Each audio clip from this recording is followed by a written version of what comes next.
Bonsoir à tous, bienvenue dans Plus d'actu. La crise du Covid-19 a été un séisme pour le monde médical, dans les hôpitaux, mais aussi pour toute la médecine en général. Une remise en cause fondamentale des pratiques qui a révélé des plaies béantes. Alors qu'en reste-t-il aujourd'hui? Quel regard portent les représentants du secteur sur la crise? Et qu'est-ce qu'elle a changé dans la pratique? C'est le thème ce soir de notre émission. Voilà, un thème que l'on va aborder avec vous, Fanny Dubois. Bonsoir. Vous êtes la secrétaire générale de la Fédération des maisons médicales. Alors, première question, quel est le moral des troupes aujourd'hui, 5 ans plus tard? Quand on pense au Covid, on pense à quoi dans votre secteur ? Alors quand on pense au Covid, on se sent quand même un peu désespéré parce qu'on avait beaucoup d'espoir de transformation, autant au niveau de la société que du système de santé, transformation vers plus de reconnaissance du personnel soignant, vers plus de reconnaissance de la dimension de la prévention à la santé, de la dimension de la santé communautaire, du collectif, de l'importance de faire collectif. Or, aujourd'hui, on se rend compte qu'on est repris dans un rythme effréné, autant dans le système de santé que dans la société, qui pour nous peut causer du tort aux citoyennes, aux citoyens, au bien-être sociétal, mais aussi, pourquoi pas, redynamiser les conditions de possibilité de propagation de virus. Oui, je parlais de plaie béante. Est-ce qu'il y a encore une plaie béante aujourd'hui ? Dans le domaine médical, oui. Quand on pense à ça, quand il y a tous ces espoirs qui, me dites-vous, ne se sont pas concrétisés, on est à vif aujourd'hui dans le secteur, vous pensez ? Ah oui, c'est sûr. Non seulement on est à vif parce qu'on voit les effets de la crise qui se répercutent encore aujourd'hui en termes d'isolement social, de santé mentale, notamment auprès des publics plus vulnérables, etc. Mais on est à vif aussi parce qu'on pensait que les applaudissements le soir, à la fois du collectif, mais aussi la reconnaissance de la part de nos responsables politiques qu'on avait vécu pendant les confinements, etc., allait pouvoir avoir une influence sur des choix politiques réels en termes de reconnaissance de ces métiers-là. On se rend compte que ce n'est pas du tout le cas aujourd'hui, qu'au contraire, on est plutôt face à une pénurie du personnel soignant qui est de plus en plus inquiétante pour la santé publique des citoyennes et des citoyens. Alors on parlait de morale des troupes qui n'est pas très bon dans le secteur médical de première ligne. C'est le cas aussi dans le monde de l'hôpital. Vous allez l'entendre dans ce témoignage d'un infirmier du CHU Saint-Pierre, pas vraiment prêt à revivre la crise aujourd'hui. Je vais vous dire, quand on a vécu la première pandémie, la pandémie, on n'a pas vraiment réfléchi, on a foncé, on a travaillé. Et donc, on faisait notre travail parce qu'on nous le demandait. On devrait le refaire maintenant, je pense qu'on aurait beaucoup plus difficile. Parce qu'on aurait déjà un vécu. On sait qu'on n'a pas compté nos heures, on a toujours beaucoup travaillé. Je pense que les gens ne seraient plus prêts à travailler 60 heures, 70 heures par semaine, ce que j'ai fait pendant le premier mois du Covid. Donc je pense que ce serait quand même plus difficile. Au niveau moral, on ferait un peu plus attention à nous. On prendrait soin de nous, ce qu'on n'a pas fait. Et je pense que c'est une des raisons pour lesquelles, dans mon service, on a perdu presque un tiers de nos collègues. Enfin, perdu, je veux dire, un tiers de nos collègues a changé de profession ou de service. On a un peu moins de lits, du fait qu'on a perdu pas mal de collègues qui ont changé de profession juste après le Covid. Et on a réengagé beaucoup de personnes, mais on a quand même diminué le cadre dans les unités. Donc on a perdu quelques lits, donc je pense qu'on ne pourrait plus accueillir autant de patients qu'en 2020. Alors, est-ce qu'on a perdu du personnel médical en première ligne aussi depuis la crise ? Oui, on constate que des personnes, effectivement, quittent la profession de soins parce que c'est de plus en plus lourd comme métier. Après, nous, de notre côté, c'est vrai qu'on se rend compte que des personnes quittent des institutions plus hiérarchiques comme l'hôpital pour venir travailler en maison médicale. Et ça, c'est vrai que ça nous réjouit parce que ça confirme à quel point c'est un modèle qui tient la route en termes de bien-être au travail pour les soignants. Mais pour vous, aujourd'hui, y a plus de place, il y a une pénurie dans les maisons médicales. Si on veut entrer dans une maison médicale, aujourd'hui, ça reste très compliqué en région bruxelloise. Je pense qu'effectivement, c'est un modèle qui intéresse de plus en plus les patients. Et donc, il y a de plus en plus de patients qui veulent s'inscrire en maison médicale. Il y a des professionnels qui créent de nouvelles maisons médicales. On a vu un pic de croissance de construction de maisons médicales, mais maintenant, ça se stabilise. Et on rencontre une difficulté autant au niveau médecin qu'infirmier à recruter des nouvelles personnes parce qu'il y a une pénurie, parce que là, je rejoins ce que monsieur a dit dans l'interview. Je pense qu'il y a des personnes qui ont tellement donné que soit elles quittent la profession, soit elles sont en demande d'avoir un minimum de respect de leur droit au travail et donc un équilibre entre leur vie professionnelle, vie privée. Donc elles ne sont pas du tout prêtes à travailler effectivement les 80 heures semaine comme ce qu'on a pu voir par le passé ou au début de la crise.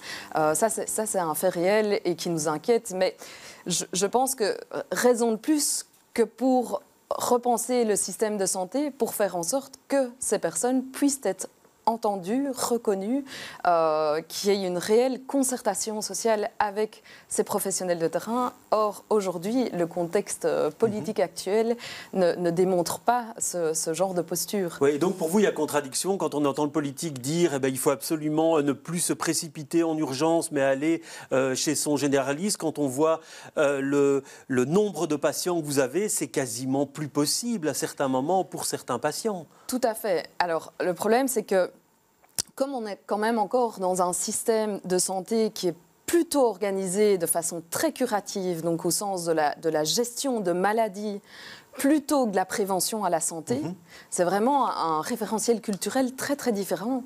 Nous, dans les maisons médicales, on essaye de stimuler ce principe de prévention à la santé, mais à partir du moment où nous-mêmes, on doit gérer des cas de plus en plus complexes parce qu'eux-mêmes, victimes des effets de la non-prise en compte de tous ces déterminants de santé, et ça, les déterminants de santé, ils sont liés au système de soins de santé, comment il est organisé, mais ils sont aussi liés plus globalement à notre environnement extérieur. Et donc là, c'est presque toutes les politiques publiques qui sont responsables. Quand on voit aujourd'hui les maladies chroniques, c'est l'augmentation du taux de burn-out, du taux de cancer, du taux de dépression de plus en plus grave, de maladies psychiatriques extrêmement inquiétantes. Tout ça, c'est l'effet plus sociétal que l'effet du système de santé. Et donc ça, c'est vrai que ça alourdit aussi le travail des troupes sur le terrain en première ligne. Or, nous, on est vraiment dans cette volonté de d'abord agir en prévention pour que les gens ne tombent pas malades. On l'a vu à l'époque, une adaptation qui a dû être très rapide pour le monde médical dans son ensemble. On voyait par exemple des consultations à distance, des consultations téléphoniques. On a parlé à un moment donné des patients qui étaient sortis des radars, dont on n'avait plus de nouvelles. Est-ce que ça, aujourd'hui, ce retard-là, ça a été résorbé ou est-ce qu'il reste des séquelles ? Alors, deux choses. D'abord, sur l'hyper-technologisation et donc l'informatisation à outrance des liens humains, je pense qu'effectivement, pendant le Covid, c'était nécessaire pour diminuer la propagation du virus. Mais maintenant, aujourd'hui, ça a quand même transformé aussi les relations dans le système de santé. Et ça, je pense qu'il faut quand même faire attention parce que... Transformer dans quel sens ? Dans le sens de la déshumanisation. En fait, c'est ce qu'on se rend compte aussi, à quel point les liens sociaux sont fragilisés, notamment lié au fait d'une surinformatisation. Aujourd'hui, tous les services publics, etc., c'est presque plus que par l'ordinateur qu'on peut avoir accès à ces services publics. Or, ces services jouaient un rôle fondamental dans le vivre ensemble, l'esprit de communauté. Donc ça, c'est une chose par rapport à l'augmentation des liens virtuels. Je pense que ça a un effet aussi en termes de santé mentale. Alors, la deuxième chose, c'est que par rapport à ces... votre question, je vais... Oui, mais la question, c'était est-ce que des patients sont sortis du radar ? Est-ce qu'il y a eu des carences médicales ? Est-ce qu'on est parvenu aujourd'hui à rattraper ces patients ? Ça, je vais encore défendre le modèle maison médicale qui part du principe qu'autour de sa maison, il y a toute une communauté de patients qui est liée à la structure. Et donc, on est dans un principe de continuité des soins. Et ça, c'est vrai que pendant la crise, on l'a constaté à quel point ce lien de continuité des soins et ce lien de confiance avec l'ensemble de nos patients, ça permettait justement d'avoir un contact plus direct notamment avec les personnes plus vulnérables, qui étaient le plus susceptibles d'être touchées par le Covid, étant donné qu'eux-mêmes vivent dans des conditions beaucoup plus difficiles, où le Covid s'est beaucoup plus propagé, on l'a démontré, les inégalités sociales liées au Covid. Et donc ça aussi, on aurait espéré qu'à la suite de cette crise sanitaire, il puisse y avoir des mesures politiques qui visent ce principe de continuité des soins avec l'ensemble des citoyennes et des citoyens, notamment à Bruxelles. On voit encore aujourd'hui, un Bruxellois sur 3 n'a pas accès à un médecin généraliste. Donc ça veut dire qu'il n'y a pas ce lien direct. Et pourtant, c'est plus nécessaire que jamais pour toute une série de choses. D'abord, faire face à des crises pareilles, mais aussi l'éducation à la santé, la prévention à la santé, etc. Alors, on le voit dans l'hôpital où on a fermé certains lits et donc la gestion de la crise serait peut-être plus compliquée. Est-ce que pour vous, vu la pénurie de personnel, la gestion de la crise serait aujourd'hui plus compliquée aussi ? Oui, moi je pense que... on aurait dû, au sortir de cette crise, accompagner, faire une évaluation et accompagner les services pour qu'ils puissent s'adapter en vue d'une recrudescence ou si une crise devait réapparaître. Je pense, le monsieur le disait, voilà, au début je travaillais 80 heures semaine, aujourd'hui je ne sais pas si j'en serais capable. Et donc ça c'est sûr qu'on doit absolument se poser des questions en termes de prévention si on devait revivre une crise pareille, parce que effectivement le système n'est pas en capacité d'absorber une nouvelle crise si elle devait arriver. Oui, alors au niveau logistique en tout cas il y a des choses qui ont changé. On a tiré les leçons de la crise. C'est ce que nous dit le directeur médical des cliniques de l'Europe, Sébastien Spencer. Écoutez-le. Qu'est-ce que nous sommes plus près aujourd'hui que nous ne l'étions avant le Covid-19 ? Oui. Donc le niveau de préparation est meilleur, on a des outils qui sont en place, on a des stocks tournants, c'est-à-dire des stocks de gants, de masques, de lunettes de protection qui sont là. On a effectivement, comme nous le demande le ministère, on a 3 mois de fonctionnement, voire même un peu plus que ça. Au niveau des ressources humaines, il y a le niveau de préparation qui est là. Mais c'est, je pense, une nouvelle pour personne que les hôpitaux sont en difficulté en termes de recrutement d'infirmières. Et donc, ce ne sera pas à notre avantage s'il devait y avoir à nouveau une pandémie. Il faut savoir aussi qu'on ne se prépare pas que pour des pandémies. On se prépare pour des actes terroristes avec des afflux de blessés. On se prépare pour des choses de grande ampleur. Et donc, c'est une pandémie, mais quelle pandémie ? Et puis il peut y avoir d'autres choses aussi. Alors dans votre pratique quotidienne, est-ce que les choses ont changé dans la manière d'aborder le patient, d'être en lien avec le patient suite à la crise ? Alors non, on voit des effets de la crise encore aujourd'hui. J'en parlais tout à l'heure en termes de santé mentale, en termes de repli sur soi des personnes, etc. La crise a quand même eu une influence sur l'individualisation, etc. des personnes. Et donc il y a lieu vraiment de retisser des liens, de recréer un esprit plus de santé communautaire, etc. Et nous, on encourage vivement ça.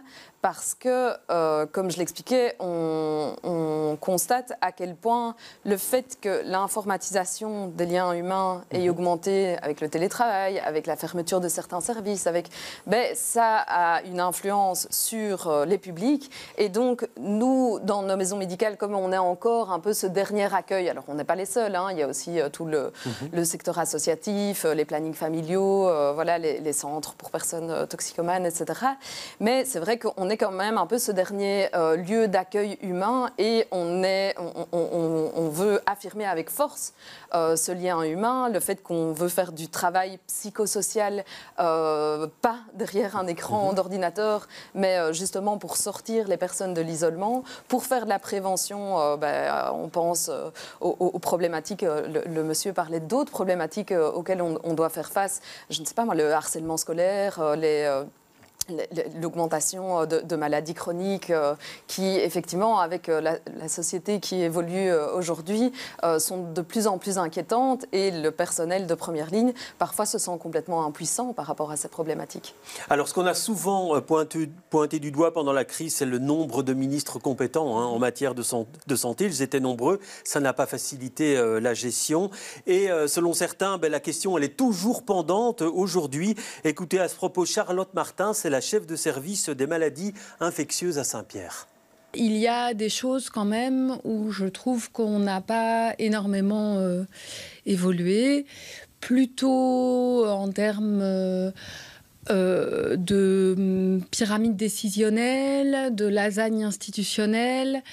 Il y a des efforts pour former des comités de décision, pour essayer de simplifier un petit peu les processus décisionnels dans notre pays où il y a, comme on le sait, beaucoup de ministres de la Santé, beaucoup de personnes en charge de ce genre de sujet. Mais je pense que ce n'est pas encore très très clair comment ça se passerait au quotidien en termes décisionnels s'il devait y avoir une nouvelle pandémie. Alors pour vous, est-ce que cette lasagne institutionnelle, elle continue à vous compliquer les choses ? Mais en fait, effectivement, le fait d'avoir 9 ministres de la Santé, le fait qu'on aille vers un système de plus en plus régionalisé, donc qui fait des couches entre le fédéral, les régions, la Fédération Wallonie-Bruxelles, etc., et que du coup la prévention ne soit pas gérée au même niveau de pouvoir que le curatif, que les programmes d'enseignement des soignants, etc., ça n'aide pas. Tout ce magma-là n'aide pas.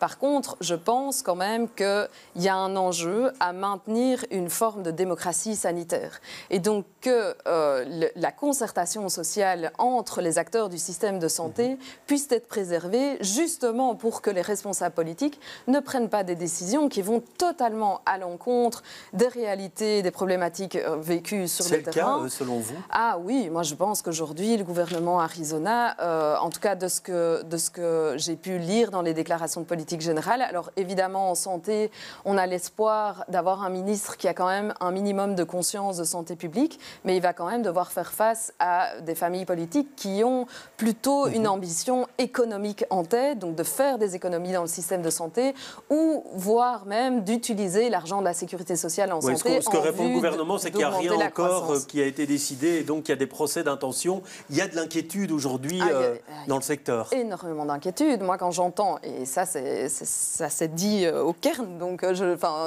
ça a fuité, quoi. Mais quand j'entends qu'on veut encore essayer de faire des économies justement sur cette première ligne qui est déjà extrêmement vulnérable si on compare les budgets, je ne sais pas moi, entre les maisons médicales ou l'industrie pharmaceutique ou d'autres domaines de soins extrêmement spécialisés. Les maisons médicales, elles sont déjà extrêmement vulnérables d'un point de vue budgétaire. Donc, et on brasse énormément de problématiques de santé publique vécues localement sur le terrain. Donc, effectivement, des économies sur ces secteurs-là, c'est totalement inimaginable. Ça risque de mettre vraiment à mal la santé des citoyennes et des citoyens. Mais pour repréciser ma question par rapport à cette lasagne institutionnelle, il y avait une volonté à l'époque de simplification. Est-ce que dans votre secteur, il y a un regret que ça reste finalement aussi compliqué aujourd'hui, cette structure institutionnelle, et est-ce que ça complique votre mission? Évidemment, nous on voit à quel point aller sur le terrain, le fait qu'il y ait des réglementations parfois complètement contradictoires, où on sent que les niveaux de pouvoir ne sont pas concertés pour travailler de façon coopérative et avec un objectif vraiment qui va vers le bien-être de l'intérêt général. Ça, c'est vrai que ça complique effectivement notre travail sur le terrain, ça augmente notre surcharge administrative, etc. Oui, et les choses ne vont pas mieux sur ce plan-là, selon vous? Je ne pense pas. Après, je pense qu'il faut faire très très attention à ne pas faire d'amalgame en disant du coup la solution c'est qu'il y ait un espèce de despote qui impose tout, autant aux travailleurs soignants qu'aux patients. Non, moi, ça, je pense qu'on a un bon système de sécurité sociale qui a été construit sur un principe de concertation entre les travailleurs soignants à la fois de l'hôpital, des maisons de repos, des maisons médicales, etc., et les mutuelles. Et je pense qu'il faut préserver cette concertation sociale-là. Or, le gouvernement actuel veut la mettre à mal. Alors, je voudrais vous interroger maintenant sur l'adhésion aux mesures. On sait qu'il y a certaines mesures comme la vaccination, le port du masque, ça a été contesté à un moment donné pendant la crise. La vaccination, ça a donné lieu d'ailleurs à plusieurs manifestations. Alors aujourd'hui, si des mesures comme celle-là devaient être prises, seraient-elles mieux comprises? Ce n'est pas l'avis de Charlotte Martin que je vous propose d'entendre à nouveau. Les choses pour lesquelles je pense qu'on n'est pas plus près qu'en 2020, c'est la façon de communiquer avec la population. Je pense que ça a été compliqué à cette époque-là de communiquer efficacement, de faire passer les bons messages, surtout dans un contexte de telle incertitude, etc. Et dans ces moments-là, la confiance que la population a dans les institutions et dans les médias est extrêmement importante et joue un rôle majeur pour le bon passage de ces messages. Et je pense que malheureusement, en 2025, on est plutôt à une époque où la confiance dans les institutions s'est dégradée et le rapport aux médias et à l'information est devenu encore plus compliqué avec vraiment la difficulté de savoir qui ou quoi croire. Et l'hésitation vaccinale n'est qu'un pan de cela, quelque part. Mais de façon plus large par rapport au rapport à l'information, je pense qu'on est dans une époque plus compliquée encore qu'en 2020. Et ça, en cas de pandémie, ça va être plus compliqué à gérer. Alors, qu'est-ce que la première ligne peut faire par rapport à ça? Et d'abord, est-ce que vous partagez ce constat? Oui, je pense vraiment qu'on est de plus en plus dans des régimes de contrôle, d'autorité qui alimentent des formes de complotisme et des réactions vives, plus émotionnelles que axées sur un principe de vérité. Que disent les experts? Comment on peut faire partager justement les savoirs? Et comme la médecine générale, c'est le premier contact, votre rôle est super important dans ce domaine. Comment vous l'envisagez? Qu'est-ce qui a changé finalement? Et donc pour nous, vraiment, il y a un principe d'éducation à la santé, de promotion à la santé qu'il faut pouvoir développer dès la première ligne, mais pas que dans le contact avec le médecin généraliste. C'est aussi à l'école, c'est aussi dans des lieux de rencontres. C'est vraiment, on ne comprend pas pourquoi il n'y a pas eu un héritage justement de cette crise, de cette pandémie qui était quand même, ça a été quand même un événement historique majeur. On a quand même mis la santé publique devant l'économie pendant quelques mois, pendant le confinement et tout ça. Donc on aurait espéré que ça ait une influence sur les programmes d'enseignement, etc. Or là, on n'a pas vu bouger grand-chose. Donc moi, je pense effectivement que, notamment pendant les chapitres vaccination, etc., on a été beaucoup plus dans un registre de contrôle de l'imposer à tout le monde sans prendre en considération le fait qu'il y avait des personnes plus vulnérables, comme les personnes âgées en maison de repos, comme des personnes à risque, des personnes souffrant d'obésité, de diabète, etc.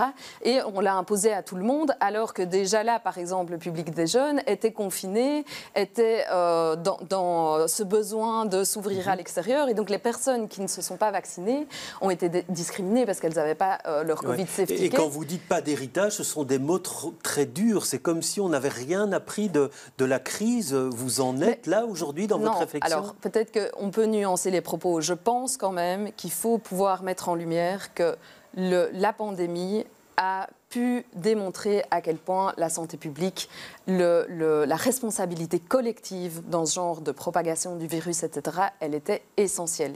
Et donc, il ne faut pas se limiter à un rapport curatif entre un médecin et son patient dans la prise en charge soignante, mais qu'il faut avoir une prise en charge beaucoup plus globale, préventive et axée sur des déterminants de santé majeurs. Donc ça, je pense quand même qu'il y a eu une conscience.